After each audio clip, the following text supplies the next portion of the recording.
जय हिंद मित्रों, मैं जितेंद्र कुमार पांडे आपका स्वागत करता हूं आपके अपने ही YouTube platform target with Jitendra पर। मित्रों, यूपी टीईटी की परीक्षा जुलाई माह के प्रथम सप्ताह में होनी है और उस परीक्षा की तैयारी के क्रम में आज हम लोग पर्यावरण अध्ययन का भाग 4 देखने वाले हैं, जो कि शिक्षक बनने का पहला कदम है आपका यूपी टीईटी। इसलिए आप लोग इसमें जी जान लगा दीजिए, क्योंकि भर्ती आने की संभावनाएं प्रबल हैं और अगर शिक्षक भर्ती आती है और आपका टीईटी ही नहीं पास होगा तो फिर दिक्कत हो जाएगी। अगर आप चैनल पर नए हैं तो चैनल को सब्सक्राइब कर लीजिए, बेल आइकन दबा दीजिए। इस क्लास को आप लोग लाइक कर दीजिए और इसे अपने मित्रों के पास अधिक से अधिक शेयर कर दीजिए। चलिए हम लोग देखते हैं पहले प्रश्न से क्या कहता है। पर्यावरण अध्ययन का मुख्य उद्देश्य है। मुख्य उद्देश्य क्या है? केवल विज्ञान पढ़ाना, तथ्यों का रटंत ज्ञान, बालक को अपने परिवेश से जोड़ना या फिर परिक्षोन्मुख शिक्षा। तो पर्यावरण अध्ययन का मुख्य उद्देश्य है बालक को अपने परिवेश से जोड़ना। अगला प्रश्न है, ईवीएस विषय मुख्यतः किस पद्धति पर आधारित है? विषय केंद्रित, शिक्षक केंद्रित, बालक केंद्रित या पुस्तक केंद्रित? ईवीएस किस पर है? बालक केंद्रित पर आधारित है। अगला प्रश्न है, पर्यावरण अध्ययन में निम्न में से कौन सा घटक शामिल नहीं है? प्राकृतिक, सामाजिक, आर्थिक या गणितीय? मित्रों, पर्यावरण अध्ययन में सभी घटक शामिल हैं, लेकिन गणितीय घटक इसमें शामिल नहीं है। अगला प्रश्न है, पौधों में भोजन बनाने की प्रक्रिया कहलाती है? क्या कहलाती है? श्वसन, प्रकाश संश्लेषण, वाष्पोत्सर्जन या अपघटन? तो क्या कहलाती है मित्रों? प्रकाश संश्लेषण। अगला प्रश्न है, वनों की कटाई से सबसे अधिक प्रभाव पड़ता है? वर्षा पर, उद्योग पर, परिवहन पर या संचार पर? तो किस पर पड़ता है मित्रों? वर्षा पर सबसे अधिक प्रभाव पड़ता है। अगला प्रश्न है, निम्न में से कौन सा नवीकरणीय संसाधन है? कोयला, पेट्रोलियम, सौर ऊर्जा, प्राकृतिक गैस? कौन सा है मित्रों? तो इसमें से सौर ऊर्जा आप लोगों का प्राकृतिक नवीकरणीय संसाधन है।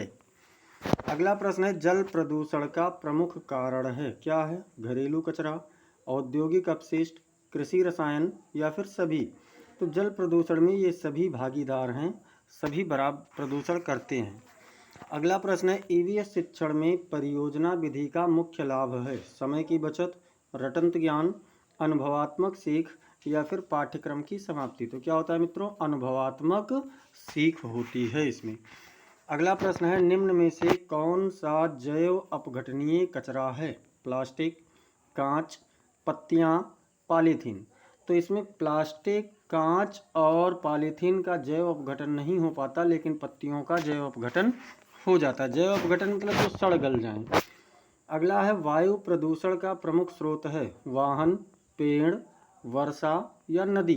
तो वायु प्रदूषण की बात हो रही है, जिसमें कि वाहन सीधे सीधे प्रभावित करता है। अगला प्रश्न है, रिड्यूस, रीयूज, रिसाइकिल का संबंध है? जल संरक्षण, मृदा संरक्षण, कचरा प्रबंधन या वन संरक्षण? तो किससे मित्रों? ये आपका कचरा प्रबंधन से संबंधित है। अगला प्रश्न है, बच्चों में पर्यावरण के प्रति सही दृष्टिकोण विकसित करने का सर्वोत्तम तरीका है? कौन सा तरीका है? व्याख्यान, चर्चा, प्रत्यक्ष अनुभव या लिखित परीक्षा? तो सही दृष्टिकोण के लिए प्रत्यक्ष अनुभव सबसे बेहतर होगा। अगला प्रश्न है, निम्न में से कौन सा जल का स्रोत नहीं है? नदी, झील, कुआं या फिर मरुस्थल? क्या है मित्रों?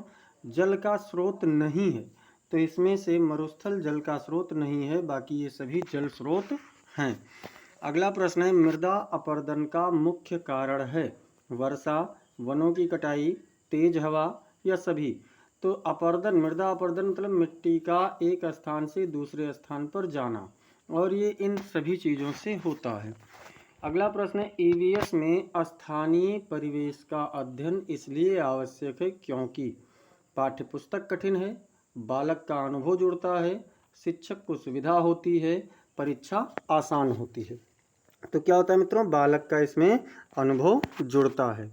अगला प्रश्न है, खाद्य श्रृंखला का पहला स्तर होता है? क्या होता है? उपभोक्ता, अपघटक, उत्पादक या मांसाहारी? क्या होता है? तो खाद्य श्रृंखला का पहला जो स्तर है वो उत्पादक का होता है। अगला प्रश्न है, हरित गृह प्रभाव से संबंधित है? किससे संबंधित है? ध्वनि प्रदूषण, जल प्रदूषण, वैश्विक ऊष्मीकरण या मृदा प्रदूषण। तो किससे मित्रों? ये आपका वैश्विक ऊष्मीकरण से संबंधित है। अगला प्रश्न है, निम्न में से कौन सा स्वच्छ ऊर्जा स्रोत है?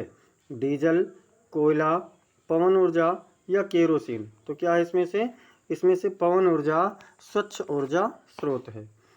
अगला प्रश्न है, बच्चों में पर्यावरणीय जागरूकता बढ़ाने के लिए सबसे उपयुक्त गतिविधि है? निबंध लेखन, वृक्षारोपण, प्रश्नोत्तर या परीक्षा। क्या मित्रों?